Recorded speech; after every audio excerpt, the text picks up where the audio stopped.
Welcome to the Know. I'm Ashley Jenkins. I'm Gus Sorolla. I'm Ryan Haywood. 2016 was full of huge video game surprises. Sony and Microsoft both unveiling bold new plans for mid-cycle console refreshes, but then also there were a lot of really predictable events that everyone saw coming from a mile away. Like VR not quite doing so hot right out of the gate. I know. Oh, it's great. Leave it alone. Okay. Be nice to it. It's new.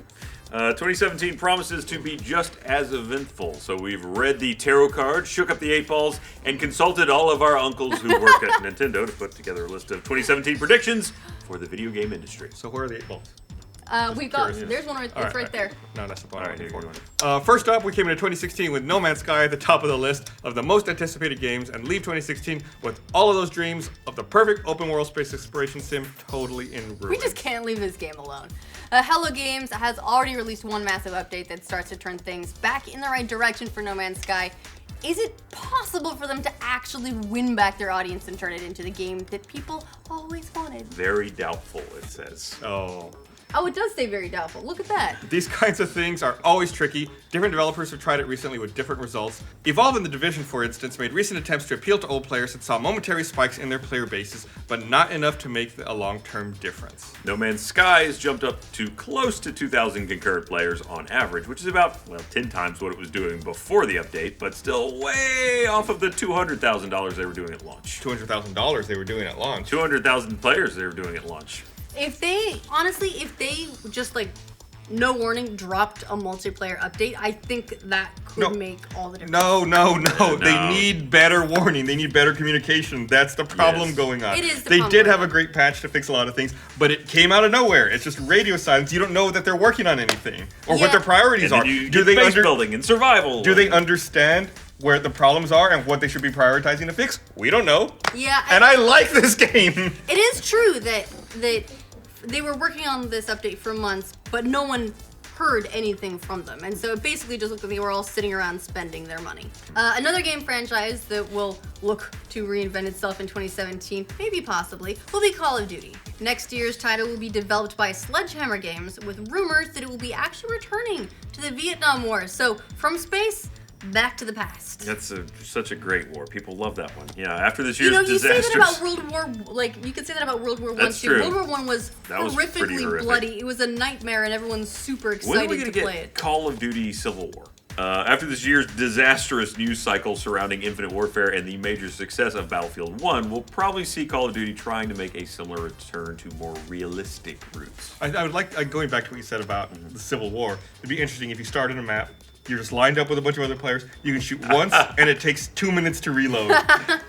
And every now and then a cannonball randomly comes and just kills people in the line. Until it's just you, just standing there by yourself. That's the beginning of the game. There you go. Then he's on a lone mission. One of the other biggest stories of 2016 was a slow reveal of the Nintendo Switch. Formerly known as the NX, the Switch saw all kinds of crazy rumors throughout the calendar year, which pointed to insane patents and a possible end-of-year release date. Didn't happen.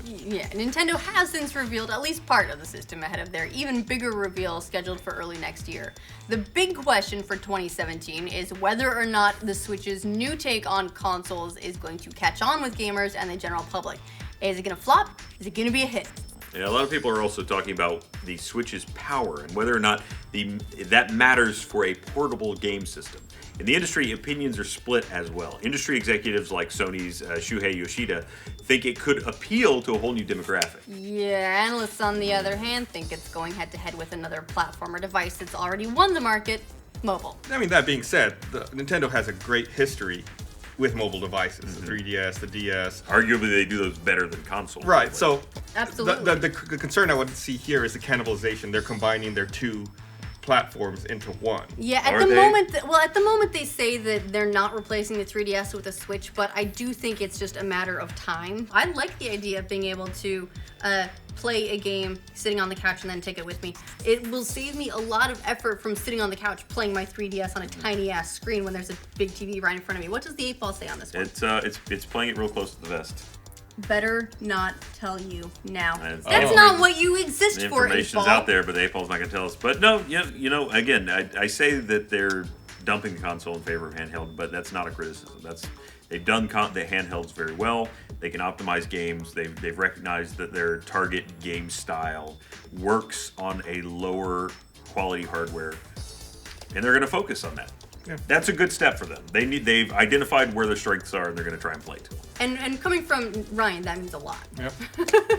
Well, besides Nintendo's Mystery Machine, another big story from 2016 was the sheer amount of video games that didn't quite make it across the finish line. So close. We've also seen a push from publishers to rush games less and delay when necessary. Go figure. We've already recapped just how many games did get delayed into 2017 this year. You should totally go watch that video as well. But we've got a sneaking suspicion that there will be a few more that don't make next year either. At the top of the list are some exclusives, Gran Turismo Sport and Scalebound, both of which have been indefinitely delayed into next year already.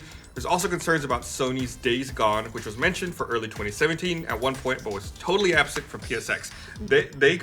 Days Gone got stage time during their E3 Oh, presser it got so much attention during and E3. was not there at all for PSX, which is a little troubling. Well, you know, if they've decided to pull it back a little bit and rework their Freakers, that's the Freakers, Not not zombies. Zombies game, then I can understand that. I would rather have the game finished. Fortunately, I think there are some games that are going to be fine. I don't think Mass Effect Andromeda is going to miss 2017. Kingdom Hearts 3 absolutely will. Yeah, I can't believe that wasn't in our list, Kingdom Hearts 3. Yeah, well, that's because Kingdom Hearts 3 just doesn't Sorry, exist at Mika, this point. didn't want to be the one to break it to you. It's been delayed until 2024. It's coming out with Cyberpunk in 2077. Moving back to consoles, the story around Microsoft's Xbox One changed pretty wildly over the course of the year. Early on, the news cycle focused on the widening gap between PlayStation 4 and Xbox One, with Sony's machine outselling Microsoft's by a ridiculous margin. We dealt with rumors for months about Microsoft's ultimate plans to unify their entire Windows and Xbox ecosystem, and they finally got the ball rolling on that strategy at E3. So far, things look to be turning at least a little bit in their favor. Yeah, the Xbox One S helped sales numbers by quite a bit, with the console outselling the PS4 in the US for multiple months in a row.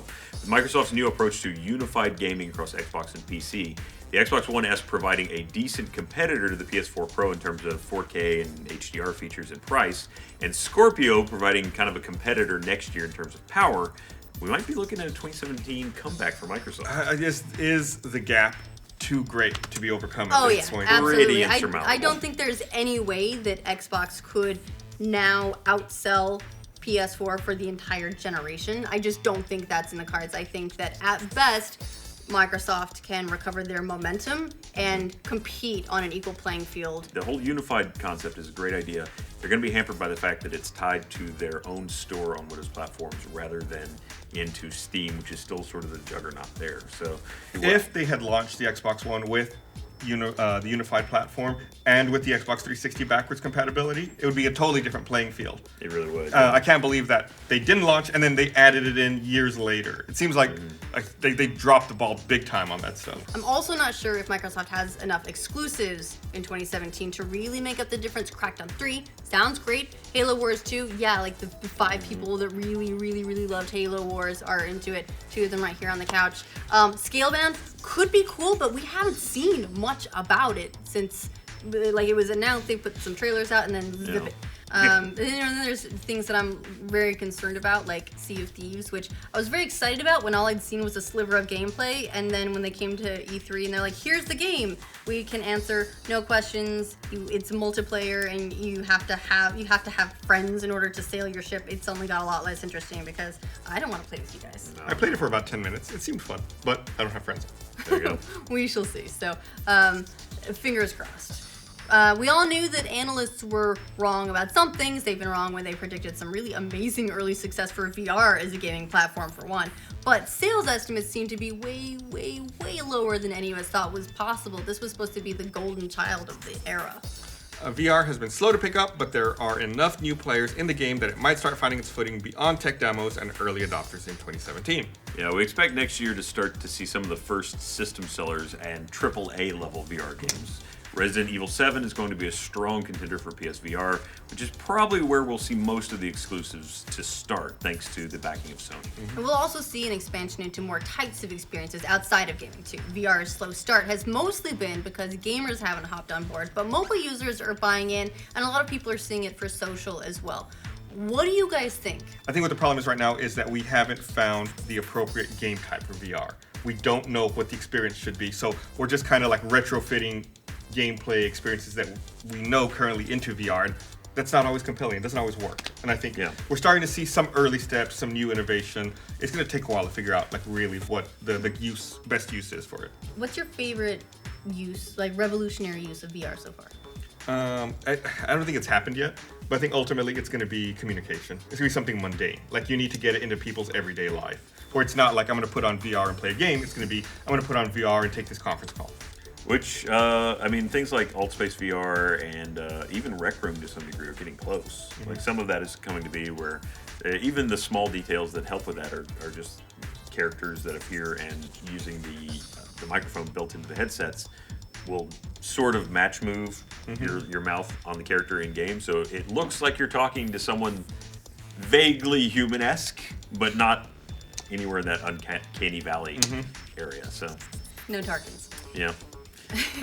Well, but no, I think it's gonna have a good year next year. I'm starting to see things like Arizona Sunshine. You're starting to see games. Finally, a real game. Yeah, that it's like, hey, I want to play that. It's not one that's probably going to sell a whole lot of units yet because it's not that long. But There's also not a huge install base that can play it. there's that. So it needs more evangelists. So we'll do our best.